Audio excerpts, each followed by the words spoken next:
So, hello and welcome to my podcast, Conversations with David. I am your host, David Owasi. And on this podcast, we're talking to professionals and entrepreneurs across the country. We are learning about what keeps them passionate, what keeps them going.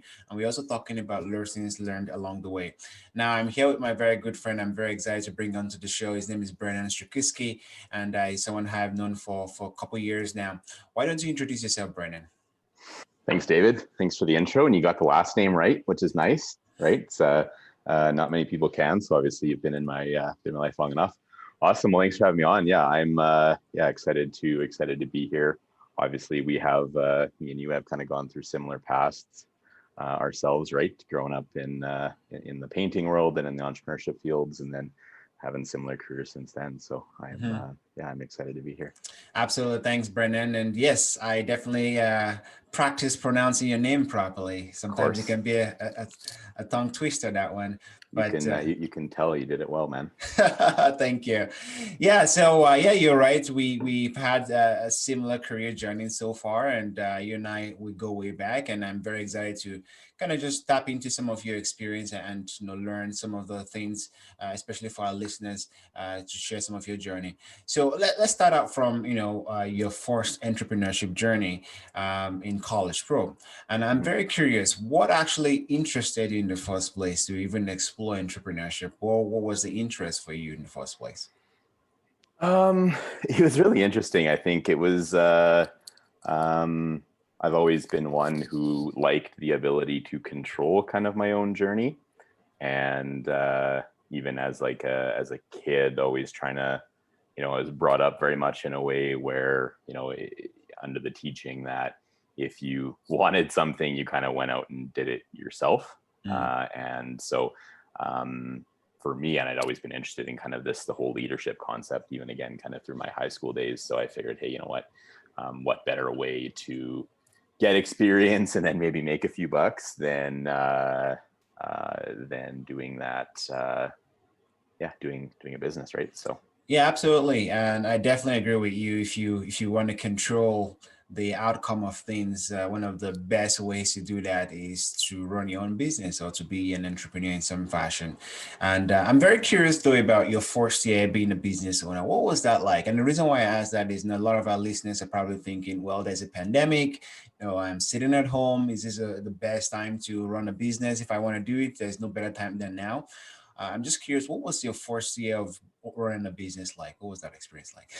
Oh man, you're like getting some PTSD here, man. It's it was it was by far the hardest 6 to 8 months of my entire life, I would say, for sure.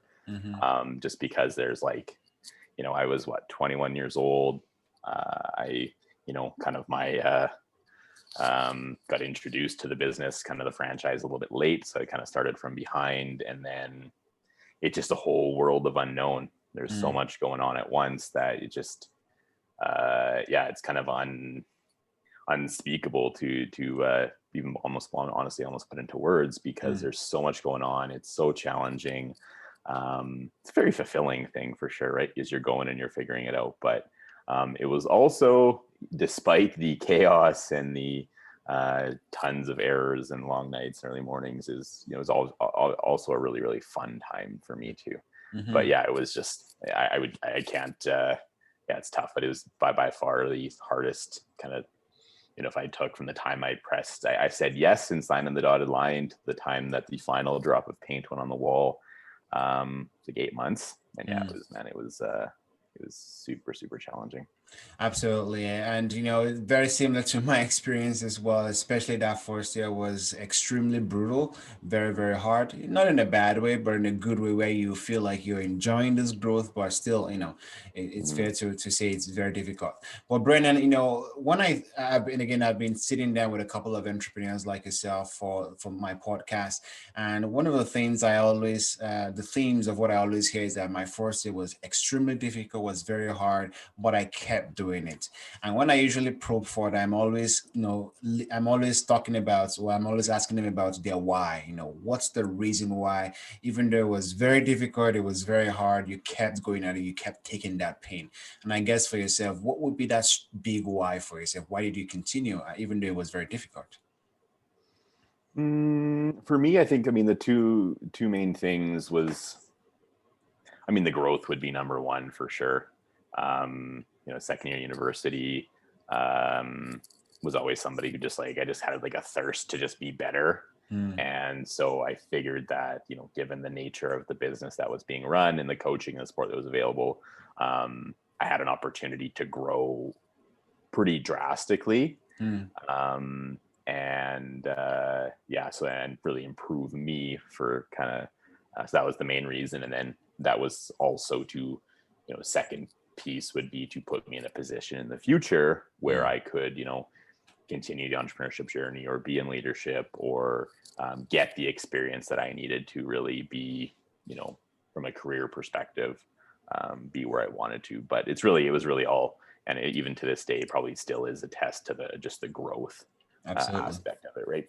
Yeah, yeah, totally agree with you. And no, that was one of my biggest drivers as well, to just personally grow myself and be a better professional. And definitely being a business owner helps you doing that. Now, for the sake of our listeners, some people, when they think about running a business or starting their first business, the only thing they're probably thinking about is, oh, I'm going to make some money, or I'm going to, be able to accumulate all of this wealth.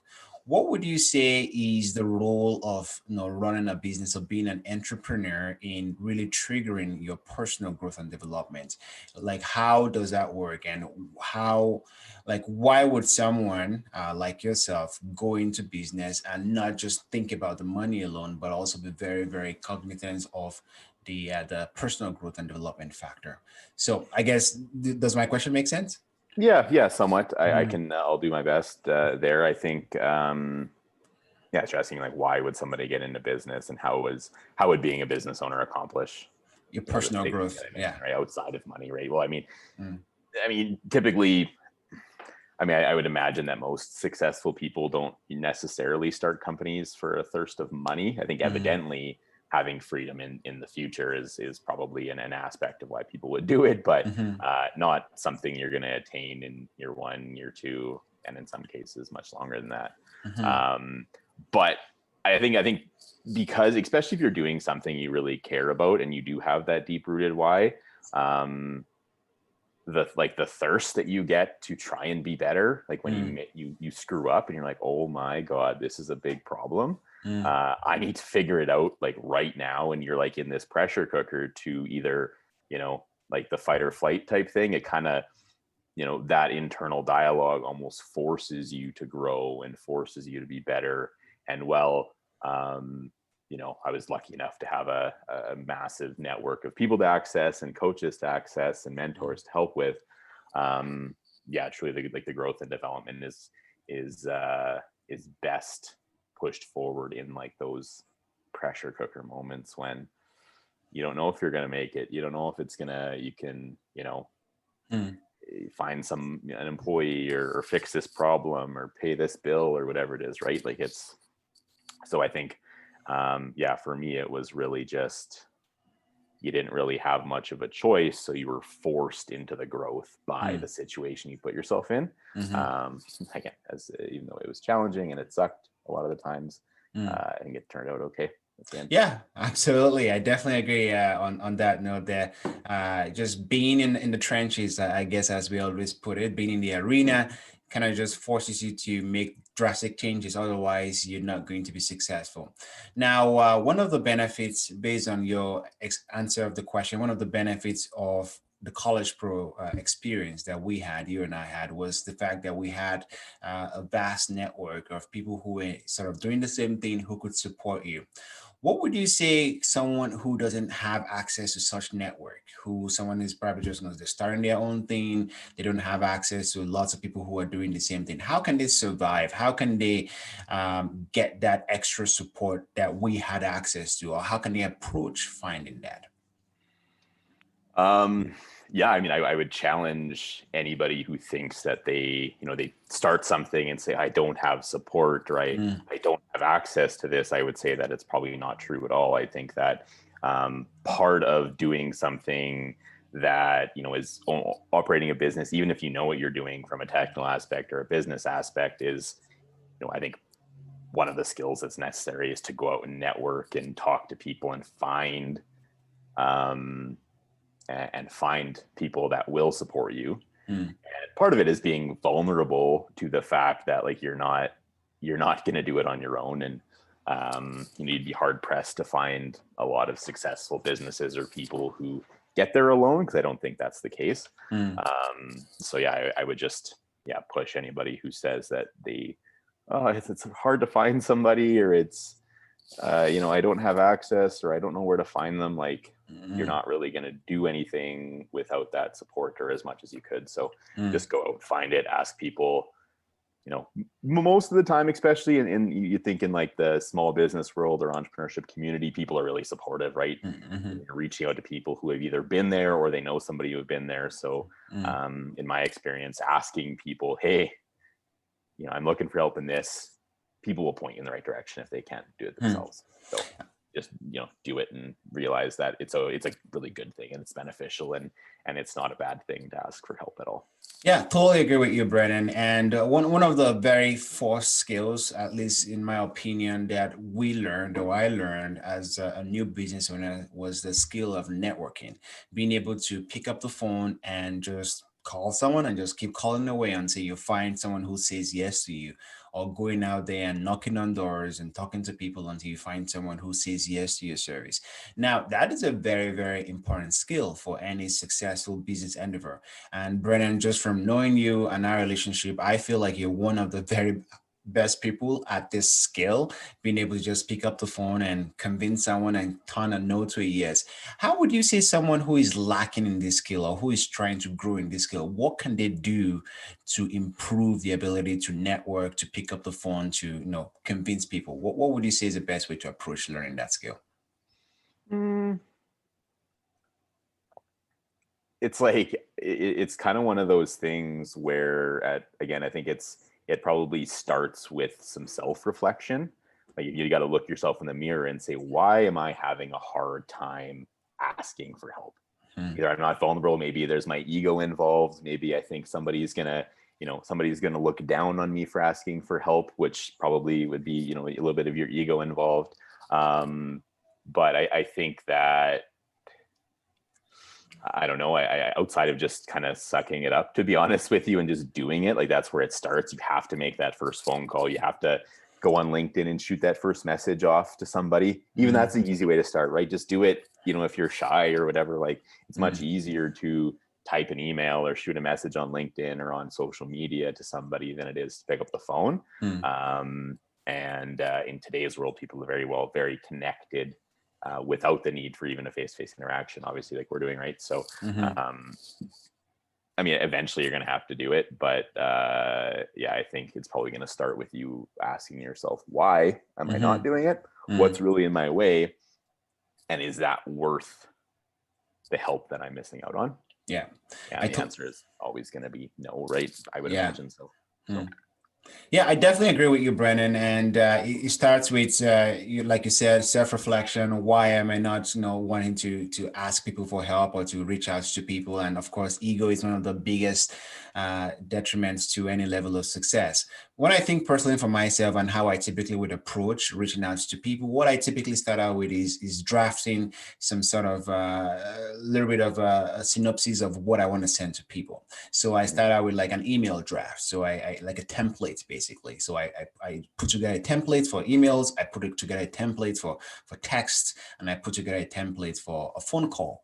And for me, when I'm able to put together those templates, it's really easy to then start making those calls and start reaching out, because all I have to do is just Control C and Control V, copy and paste it. And it's easier to just go through lots and lots of names after I have like my core templates mapped out. And at the end of the day, it's all about just activities. Sorry, were you saying something? No, I was gonna say, to that point though, I think just the to your point of saying, hey, I like to draft something out and really prepare a message. I think even really understanding your problem that you're trying to solve too. Like, again, most people reach out when they have issues that they have, or they need to solve some sort of problem.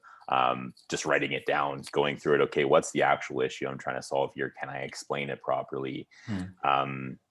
Because maybe that's part of it, right? Is if sometimes people like, I'm having this issue and I'm not too sure, and they haven't thought about it enough, right? So but if you can sit down and really go through an understanding of like, what the heck is going on here? What's the problem I need help with? Mm. It's easier to ask for help with something that, actually you're asking help for too, right? So it's kind of that point where, you're not just going to be sitting here kind of twiddling your thumbs one day and being like, oh, maybe help would be cool, right? Mm-hmm. It's you have to understand why you need help and who the help's going to come from, and where you can find it. And you have to make sure that you're obviously prepared to ask for the questions, or again, drafting some sort of, LinkedIn message or email or social media message for that too. Yeah, I've always been a huge fan of asking people for help. For me, it's not a thing to be ashamed of or something to feel bad about. Like for me, if I'm asking you for help, like I genuinely want you to help me. And if something comes out of me asking for help, I'm better for it because then I have my problem solved and I can move on, or I can, close a deal or whatever it is I'm trying to accomplish. It just makes natural sense to ask people for help. And I think if people don't respond to you, or people don't give you the answer you're looking for, that is okay. It's part of the process. And the thing is, for me, is if you ask 10 people for help, 5 people will respond to you, and maybe out of that 5, 2 people will give you what you're looking for. And out of those 2, then 1 person is a sale. And that's a pretty good percentage for me, I think. It's pretty good. Yeah, I agree. Yeah. Yeah, and that's kind of how we make sales. Now, I'm curious for you, Brennan, over your 4 years of business experience, I think 4 or 5 years. What would you say was sort of the big takeaway, and what would be sort of the lessons you learned just over that 4 years of experience as a business owner? Yeah, I mean, it's hard to really point to one thing because, as we know, business or running a business or in any sort of position, in leadership or whatever it might be, is there's a multitude of areas. But yeah, I mean, I think for me, when I really started turning a corner, is when I started to learn to have a deep understanding for myself over and above anything else. And understanding my emotions and what I'm good at and what I'm bad at and what I need help with, and what are my strengths, what are my weaknesses, and being super vulnerable to this fact that I don't have all the solutions, I don't have all the answers. And once I was able to, I think, I think it was after my second year was when I really started to, go in the direction I knew I was capable of. That was the turning point for me, was that I had to, I was important for me to go and look in the mirror and understand, okay, how am I a factor in this whole thing? Like, I'm driving the ship here very clearly. But I can't drive it alone, right? There's got to be support and help, and there's areas of strength and weakness, and it's, so that was really the piece, is that you have to work on you and yourself, and you have to continually sharpen the saw from a skill perspective and know where it's dull and where it's sharp. And you can't really stop that because really in a lot of cases, like we were in our time running business or running College Pro, it's like, you are the business. So if you suck somewhere, then the business is going to suck there too. Unless you address it, unless there's an effort put on it. So I think that would be the biggest thing for me that I took away, was just, you have to be, the introspection and is just, incredibly important, and being honest with yourself too. Yeah, I definitely agree with you, Brennan. And when I think about my own business experience as well, I think this was some of the biggest takeaways. So of course, we built relationships. Of course, we were able to make money. Eventually, we made money. But I think some of the biggest takeaways was really being able to understand ourselves. At least myself, the idea of self-awareness. Understanding who I am. Just kind of having an understanding of what's going on around me and being able to be aware while things are happening, I think was a very key skill to learn. And also self-assessment, which is basically having an understanding of what you're good at, what you're not so good at, and being able to know where to delegate and where to ask for help, because it's not just a strength. It's not a strength point for you, right? Yeah, because even if, like, again, we were in a lucky spot with mentors, and a lot of people are in lucky spots with mentors or coaches or people who are helping them along, and your coach or your mentor or your friend or your parents or anybody can really tell you as much as they can. Hey, like, you need to be better here. You need to do this. You need to do that. But if you don't believe them or you don't internalize it, then it doesn't really do much, right? So you can ask for that help, and somebody says, hey, well, you're not self-reflective, or hey, you need to get better communication skills, or this is an area of your company that I think is lacking. Mm-hmm. You don't be like, believe it and take it for nothing more than constructive. Then you're gonna have a really hard Yeah. time being better if you can't accept feedback, both positively and more importantly when it's either negative or designed to be constructive, right? Mm-hmm. I guess being vulnerable is also key to that. You have to, being vulnerable teaches you that, I'm not perfect at everything, and that is okay. It's not a bad thing. It's fine if you're not perfect at everything. I mean, you're not supposed to be, but being able to understand areas that can be improved and genuinely trying to take steps to learn how to improve those points. I know in my early years of business, I was very weird in many ways, whether from how I communicated to how I did my sales to how I did my numbers and financials. But of course, I was able to learn and improve those skills.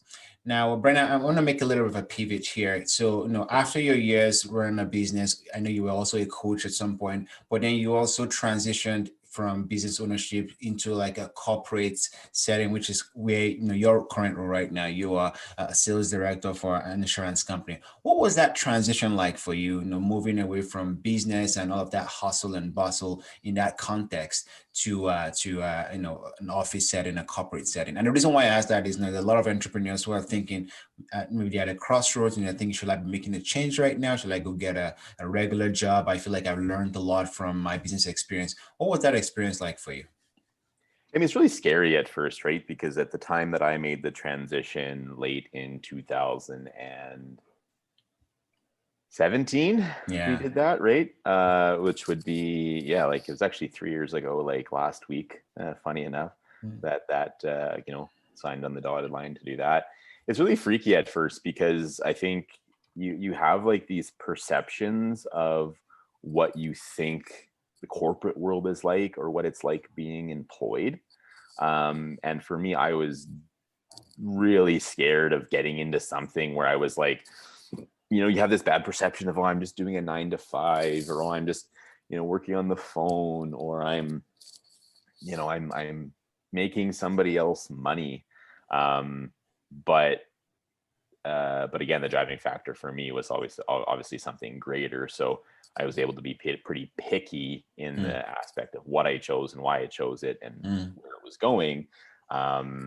But so I think you have to keep that in mind, right? If anybody is thinking about making a transition, there's a lot of the aspects of what I did in College Pro were reflective in what I do now and what I did when I started, right? The control, the ability to make money, the ability to really be, kind of self-operating in a sense, where you had help, you had leadership, but ultimately the success kind of fell on your shoulders, which is why corporate sales Mm. was the world for me, because again, I didn't like people. I wanted to control things, and what better way to control it than is to get paid for it, right? So, Mm-hmm. um, but yeah, I had a very clear idea of what I wanted Mm. and what I needed to achieve. But I was also prepared to wait for it, because there was like a month where I wasn't doing anything, and it was really freaky. I was like, am I ever going to find this? Like, and a few times I came very close to settling on things where I'm like, I could just do this, or I could just, do this to pass the time. But I kept really, and it worked out, exactly like I wanted it to. Mm. But I had to keep, the end, I kind of had to keep the end in mind and keep, what you first question you asked me was, what was the why? Mm. The why I was looking for this, I had to keep that in mind, or else, and if I would have made those premature decisions, I wouldn't have kept that in mind, I don't think. Mm. But yeah, I was just recognizing that it takes time to find what you have to do. And it was funny because all it took for me to find what I wanted to was, it was me being vulnerable. I was getting frustrated and I couldn't find things. So what I did is I asked for help. I went on Mm. LinkedIn, I made a post, said, hey guys, this is what I'm looking for. This is what I need. And I had been looking for like 3 weeks. And then obviously the leader of the shop here seen that, reached out to me, and then we went from there. But if it wasn't for me asking for help and me realizing that, me not sacrificing what was important to me, and I probably would be somewhere else right now. Absolutely, and that is a great example of the idea of asking for help and being vulnerable and reaching out to your network, which we discussed earlier in this conversation. My next question is kind of a follow-up on that, and the question is for, when the pandemic, lots of people have lost their jobs, whether you were an entrepreneur before, maybe your business kind of shut down and you're thinking of going to find a normal 9 to 5 job, or whether you were in a normal job before and then you're trying to find another job. What would you say someone who is looking for a change in their career or trying to find another job? How would you advise them to approach that challenge? And you've kind of answered some of those based on your own personal experience moving into your current role. But what should someone who has lost their job or who is trying to make some transition, what should they be looking for? What should they be doing to enhance their job search? Yeah, I mean, it's scary times out there for a lot of people, right? It's and yeah, my heart hurts for a lot of people who aren't working, or businesses who are struggling right now. It's very lucky to be able to be relatively unaffected by it to a certain extent, but I mean,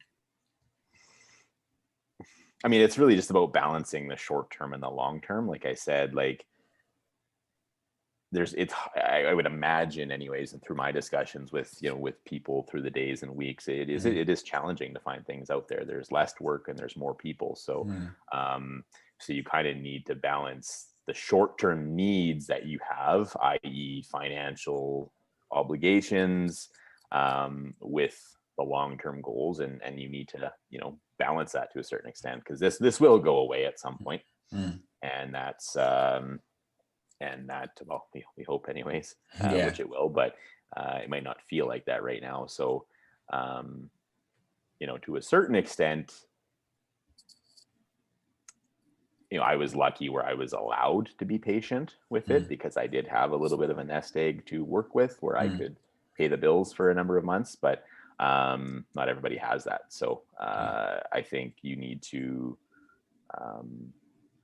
do what you got to do to get by, but I don't think you ever have to stop searching. I don't think you need to be frustrated with it. I don't think it's and I think, again, asking for help, like the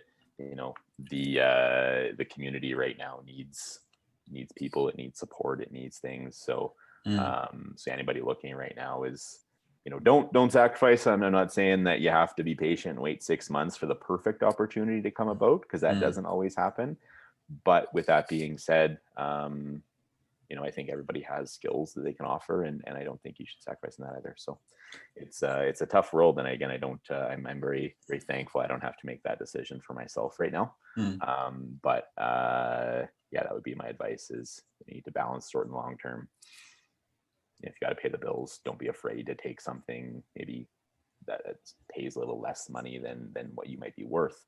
Right. But don't be transparent with anybody you're talking to. Hey, look, this isn't what I want. This is my goal in the future. So yeah, it's a tough time. It is indeed. And I definitely agree with you as well. And funny enough, I am sort of in that category. I lost my job through this pandemic as well as a recruiter, which is kind of ironic because I was helping people to find jobs, and then I lost my job. I mean, I do have a lot of things on the go, which, I'm very, very thankful for. But I would say for people who are sort of in that crossroad where they're not sure what their next career move should be, one of the things that I particularly advise is to reach out to people on LinkedIn. That is, it's so powerful just sliding into someone's DMs. I know it has a bit of a rap, but that usually works, because what I do is, if I want to work for a company, so I would advise people, put together a list of companies that you think you'd like and you want to work for, and then go on LinkedIn, find those companies. Usually they would have a LinkedIn page, and then usually in that page you can connect and see other people who work at the same company. And then what I would suggest is just directly message those people and say, hey, I'm very interested in working for this company. What kind of people are your company looking for? Who should I be talking to at your company about potentially, talking about a role at your company? And people are usually very nice. They will direct you to the person, or they will provide you an email or a phone number, and then you can basically use that to then, walk your way. And also, another thing is also, just posting on LinkedIn, and, people usually are very more than happy to help, and using the right hashtags, open to work or whatever it is. And one way or the other, people will connect, and people are always willing to give you help. So putting yourself out there is obviously the first key, I think, to finding a job that, works for you. Yeah, and I think you can do it in a few different ways, right? You can definitely do it like you said, where you can, find specific companies that are hiring, but I think you could also do it from just like unless you're picky about the industry, you could also do it that way where you say, okay, hey, here's the skills that I have, here's a position, here's the type of role that I want, and then post that and say, hey, I'm looking for a role in sales, I'm looking for an accounting job or HR or whatever your niche is, or Mm-hmm. your skill set is. um Focusing on what's a position that you can succeed in, and then finding it that way, because that's kind of what I kind of took that approach, where I said, hey, I don't really, I was painting houses, I was helping people paint houses or coaching people to paint houses. If you really Mm-hmm. looked at it from like a really sheer sense, Mm-hmm. obviously we know it was much more than that, but I wasn't really overly picky about the industry per se, because I knew what I wanted to do and why I wanted to do it, and ultimately where I wanted to go with it. So, Mm-hmm. um, not to be thrown off by on the surface, like, oh, I don't want to work for a construction company Right. because of X or whatever. Don't get shy away from that, because a lot of times it's more than meets the eye, and it's yeah. I So definitely agree. Yeah, definitely. When we were painting, at least for myself, I didn't consider myself to be a painter. I was more the shirt and tie paint company owner. I was not doing most of the painting. I had employees doing that. So I do agree. Before we move on from your current role as a sales director, I am very curious about, what you've seen, considering your role, you lead a team of people to, hopefully have, high performance and bring close a lot of deals. What have you seen or what have you observed to be a differentiating factor from those members of your team who you think have been successful and those who perhaps have not really lived up, not have a high performance? What has been the difference between those categories of people, in your opinion? well, I think, I mean, there's a lot of things that go into success, especially in a high pressure corporate sales role. But I mean, I think one of the biggest things is just the work ethic and the drive to be better. I think that is probably the biggest thing. Like, you're not, even though we're, per se only selling 8 to 5, 9 to 5, whatever you want to say, if you want to succeed in most positions or get into any role that is gonna, you have the potential to make six figures, like, you need to be able to and be willing to do more, or you Mhm. have to sacrifice on the result side. So I think the work ethic is incredibly important, especially at the beginning. Mm, And that was, a big thing that I tried to do, and I try and portray onto my team, is you have to, bust your ass to get there, because you're going to learn quicker, you're going to get exposure to more things, you're going to face more rejection, which in sales is just the way that it is, right? mhm, So that would be kind of the one piece of it.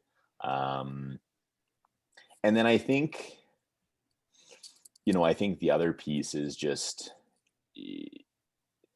others are, I think they're able to keep their emotions in check as well. And I know, you had mentioned one thing we want to talk about is kind of this whole aspect of emotional intelligence, right? Which is mhm, a good segue. But they're very aware of where they're at emotionally, how they're feeling, how others are feeling, and they're able to read that. So, mhm. um, so I think that's another piece of it that is really, really important. And then the other piece, I think, is just, regardless of how much success you've had, or you could be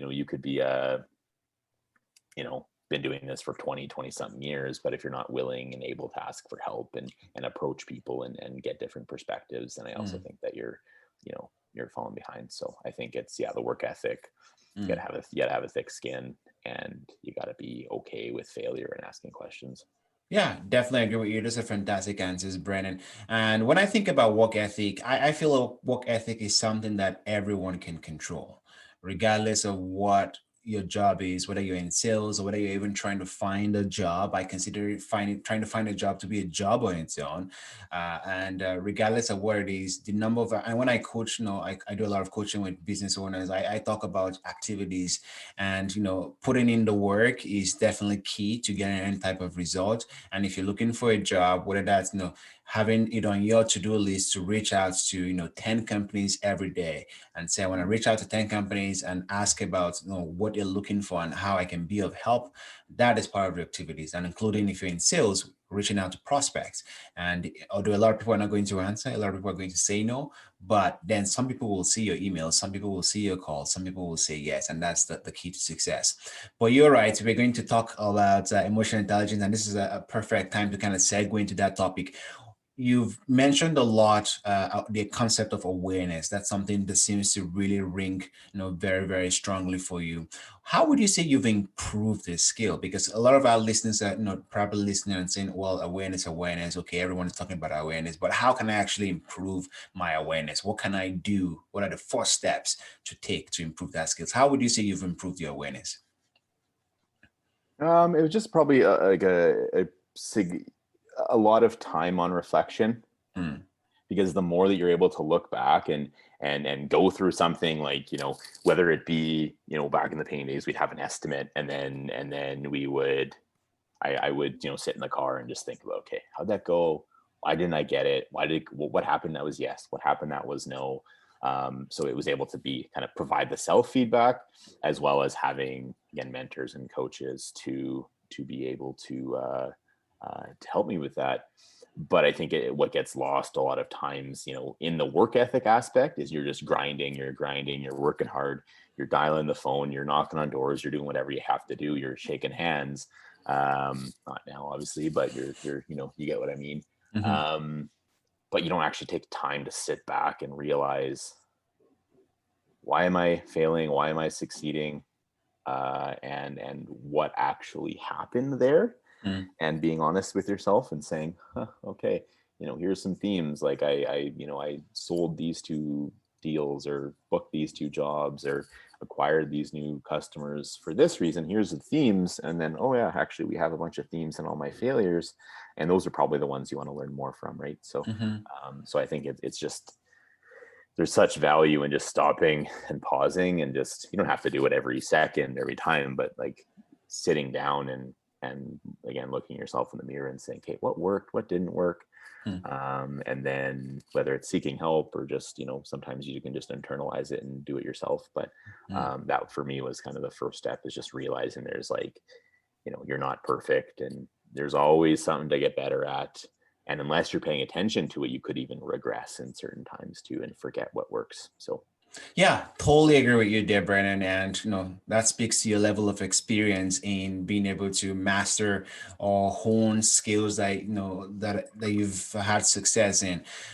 Personally, for myself, when I think of awareness, I think of two activities that generally has helped me to be better and aware, whether that's in business or in my personal life. The first thing is journaling. So I do a lot of writing. So whenever I go through any sort of major experience, whether positive or negative, so I had a strong month of sales, or I had a bad month of sales, or something negative happened, I try to like just write about it, which helps me to understand what went well, what didn't go well, areas I can improve in. And then the second thing I think has always been helpful is recording myself. So for example, if I am doing phone calls and I am not very confident, or I feel like, yeah, maybe there are areas I could improve in, I just record the conversation, and then I either take that conversation to my coach, or I take that conversation to someone who is more objective than me, and then I have them listen to my conversation and give me feedback on that conversation, the recording of the conversation, or the recording of the transaction, or whatever it is. And I feel like when you record yourself and you listen to yourself, you're really able to pinpoint areas that are cringy, or areas that you didn't answer a question well, or areas you can improve in. And I think those two things, personally for myself, have been huge in being able to be successful. yeah, there's like so many instances I can think back to as well, where, yeah, recordings happen and I listen to it. I'm like, Mm. I said that. Oh my God, that's just terrible. Or yeah, or I didn't know I sounded, or I didn't know I gave off this tone, or I didn't know I did whatever. Right. And um, yeah, so you don't know what you don't know. So if you listen to yourself, and same thing with, again, having other people listen to it, Mhm. like, oh, you sounded like this. Really? No, I didn't. Yeah, but you're just in your world, you're doing your thing, you're doing what your mind tells you is right. But Mm. um, yeah, unless you can go back and revisit it, yeah, man, I think you're, it's very, very important. It's very, and it's hard, but it's hard to listen to. I know I always struggle to listen to recordings of myself. I'm just like, oh, I sound so weird. Like, your voice that when you listen to it is very different than when you just I talk. definitely agree. Yeah. So it's funny with my podcast episodes, when I actually do the video editing, it's so cringy and sometimes very uncomfortable to do the editing because I'm listening to myself over and over again. But again, subconsciously, I am improving myself because I'm like, oh, that is very cringy. I should not say that Yeah. on my next episode. And I'm able to improve. Now, Brennan, the next thing I want to ask you about is something that I think, has been very important to you, and the idea of, happiness, and more importantly the idea of having a selfish level of happiness. And I've been thinking about that for quite some time. What does that concept mean to you, and why is that important for anyone? Why should people think about having that selfish level of happiness? Well, it kind of goes back to what I was talking about, I think, about just the role of that you have in everything, the role of control that you have in your world or as a business owner, and that role of the self-reflection. Part of that is, again, like if you're running a business or you're doing any position really, but if you're not happy or you're not satisfied, maybe it's outside of work, maybe it's inside of work, regardless of how good you are, you're not going to be at full efficiency because there's always that piece that's missing, right? um so I think that's just part of being anybody being successful or doing what they want to do is being able to say, hey, like, am I in a good mood? Am I pleased? Am I happy what I'm doing? Am I happy with my personal life or my love life or my health and fitness or my home situation? I don't know. There's like so many different parts of your world that contribute to it. And I think you have to factor that in on a, reflecting on it every single day type thing, maybe not, but you have to be able to sit back and say, okay, like, is there something missing, or is there something here that is, poisoning the well, or is there something that's, that would be important to me to improve upon. So it all just kind of goes back to that whole self-reflection piece, is you have to recognize. And then I think for me, the biggest piece of it was running the business. It was really, really, and even when I did my, tour of duty out in Ontario, helping coach, was just like the importance of having, a balance outside of it. Again, I got you get this context at first when I first started in the business, was like, okay, you know what? I'm like this whole concept of being a business owner, you just have to grind like, 18-hour days, 100-hour weeks, hoorah. But you have to take time to refill the well and do things that are important to you.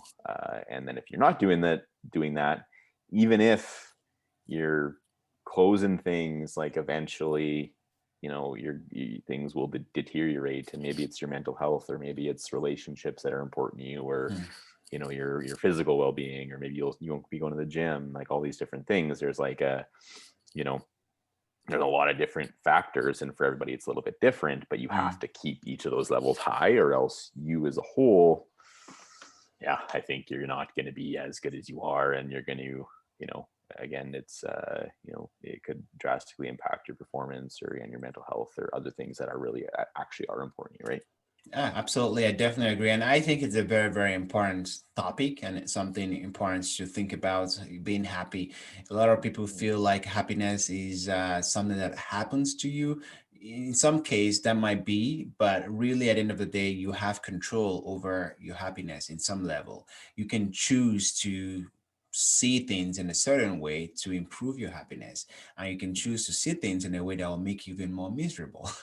Well, it's all just a series of decisions, right? Again, it's just like you're making a choice in your mind, whether maybe it's not a logical, maybe it's not a choice, like I am deciding this, but it's at some point you make a decision to say, I am not going to do this thing, right? Or I'm not going to do this thing, or I am going to do this, even though I know that I'll probably hate myself later for it, or whatever it is. I don't know, but that's it's fascinating.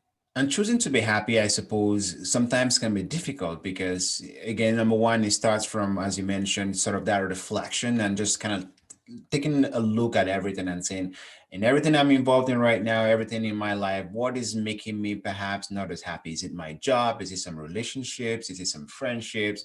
What's the situation making me unhappy? And then Mhm. making that conscious decision to either fix that or improve that, or kind of just take a deeper look at whatever it is that is the source of your unhappiness, and making that conscious decision to either eliminate it or try to improve it. Would you say that would be the approach? Oh yeah, absolutely. And sometimes those decisions suck really bad too. Mm, You know, like you realize that you have to make a choice or a decision to remove something or add something, and you're like, oh my god, this is not going to be fun. This is mm, not going to be easy. I really don't like this because there's probably different reasons for it, but um, yeah, I think people need to recognize that. mm, Yeah, part of being happy, or if you are unhappy, getting back to being happy is going to involve probably some uncomfortable decisions mm. and or conversations or moments or sacrifices or whatever it might be, right? So Mm. So at the end of the day, it's in our control, and it's easy to see that control and say, I don't have control over my happiness. There's all of these 10, 15, 20 things that are preventing me from being happy. But I guess at the end of the day, it's still in our control to some extent, and we can control the outcome.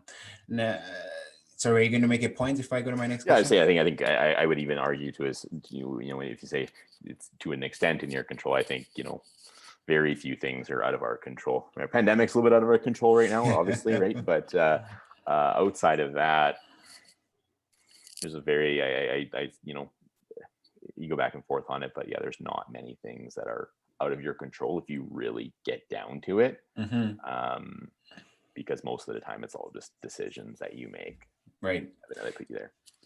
Yeah, so ultimately, I feel like, when things happens to us, what we have in our control is our reaction to those things, how we see those things, what actions we take, and how that affects us.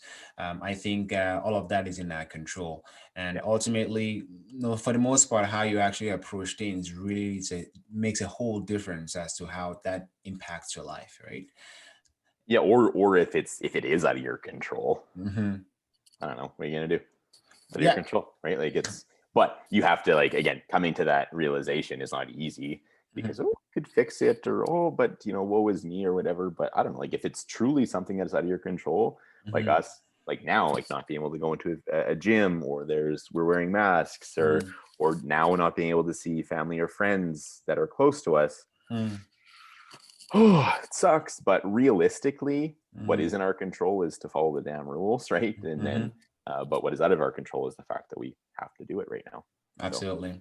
Yeah, and this segues into my last points. We're in the pandemic, of course, and it's very difficult for everybody.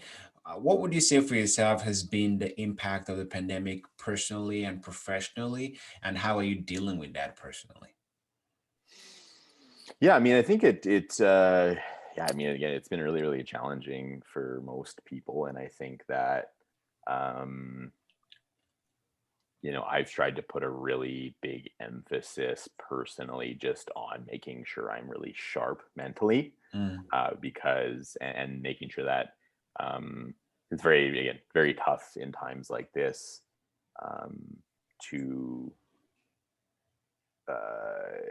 maintain a positive mental health aspect mm, and recognize that, hey, you know what, this is hard. This is gonna be hard on the mind. This is hard on the mind of a lot of different people. mm, So I think for me, it's just been getting back to, hey, what is important to me? What are the things I can do personally, professionally, etc., that do contribute to positive mental health and a positive outlook on the situation, and just doing those things.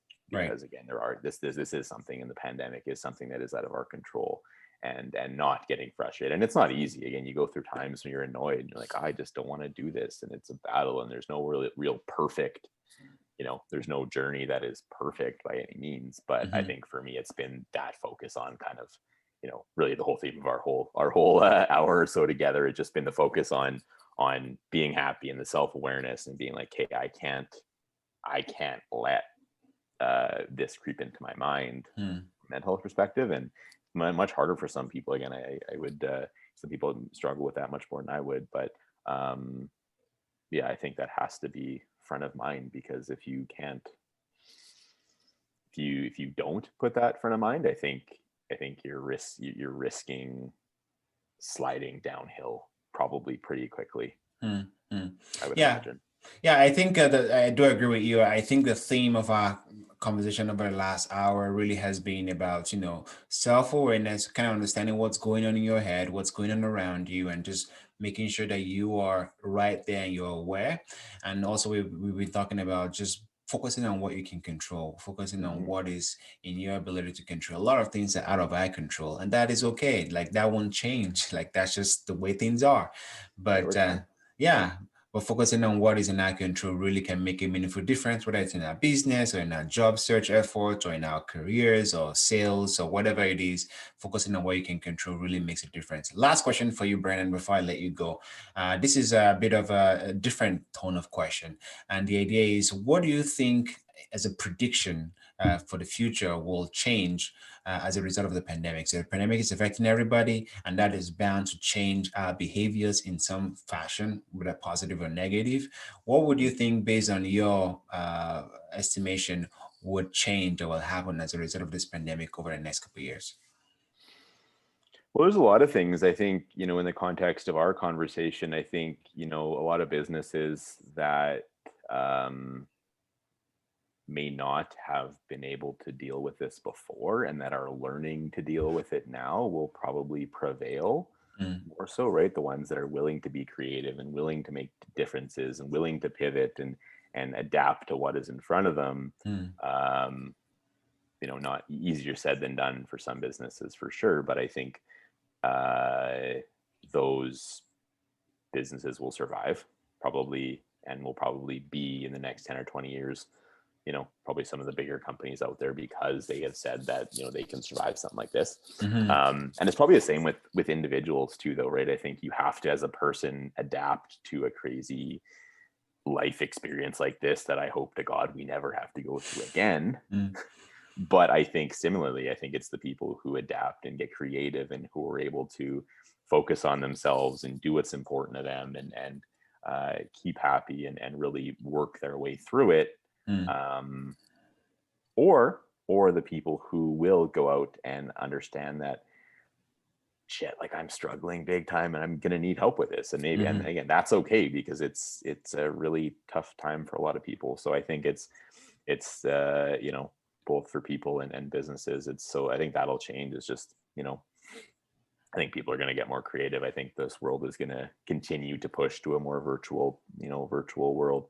And yeah, I don't know. I'm really interested to see the impact Ab- in the future. And I think it's really going to require, um, from businesses and from, people in leadership positions to mm, really stay on top of people and to really be in tune with what's going on, because um, a lot of companies survive or really promote culture, mm, within the office.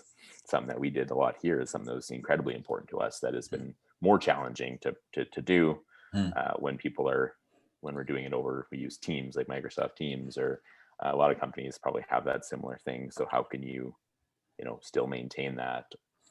There's going to Absolutely. be, yeah, it's going to be, I think it's just, it's just going to require, yeah, I think what's going to change is people are just going to have to get more creative, and open their minds up to what is working and what isn't, and be more in tune with what's going on. Yeah, it's going to be fascinating to see how things will evolve over the next 10, 15, 20 years, from personal lives to how we work. That'll be fascinating. Last thing here before I let you go, any last words of advice or wisdom or thoughts or perspectives for our listeners before I let you go? Yeah, I mean, I think, I appreciate you having me on. I think this is a great thing. And I think that, based on our conversation anyways, keep in tune with yourself, um, do what's important to you, do what makes you happy, and don't be afraid to reach out to others. So those would be kind of my final thoughts on it.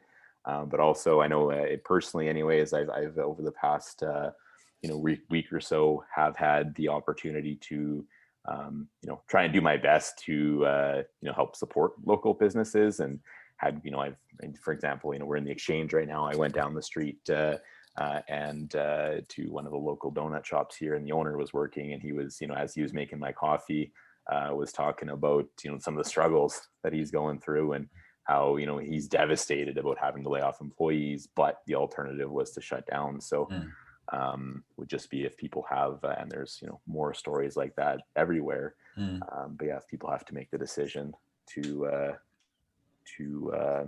order out or to do something, that whole support local thing, it really goes a long way, because it's impacting a lot of people's lives right now. And I think, everybody needs each other's help. Definitely agree.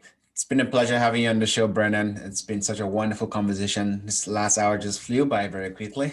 Yeah, crazy. Yeah, I'm sure we'll connect again. Thanks for your time, buddy. Okay, awesome. Thanks, David.